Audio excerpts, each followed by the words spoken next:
వారు అంటారు నేను పుట్టింది ఇంట్లోనే, నేను చచ్చేది ఇంట్లోనే. కరెక్టే, నువ్వు అందులోనే ఉంటావు, చీకట్లో యువతలతో సహకారం తీసుకుంటావు. నువ్వు నీ పార్టీకి ఎప్పుడైనా పనిచేసినావు, నీ కార్యకర్తలే చెప్తారు, సార్ మా సార్ బీజేపీలో ఉంటాడు కానీ మొత్తం బీఆర్ఎస్ వాళ్ళతోనే మాట్లాడుతుంటాడు, కేటీఆర్ చెప్పినట్టే వింటాడు మా సార్ అని. నీ సొంత పార్టీ వాళ్ళు చెప్తారు.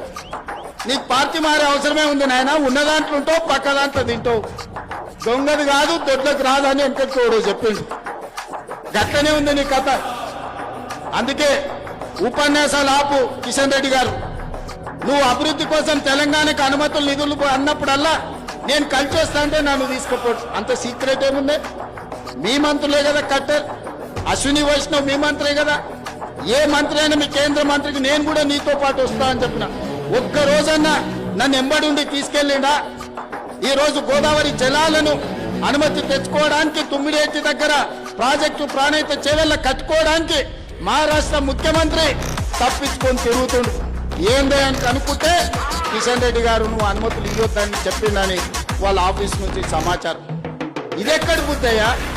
తెచ్చుకో, తీసుకురా ఇవన్నీ. తుమ్మిడేటి అనుమతి, మెట్రో అనుమతి తీసుకురా, రీజనల్ రింగ్ రోడ్డు తీసుకురా, మూసి ప్రక్షాళన నిధులు తీసుకురా, ఒట్లని కొను. నిన్నే ఎల్పీ స్టేడియంలో 1,00,000 మందిని నుంచి పెద్ద ఎత్తున సాల్వ కప్పి గంట పెండారం తొడుగుతాం నీకే. మేమందరం కలిసి, మా కార్యకర్తలు అందరూ కలిసి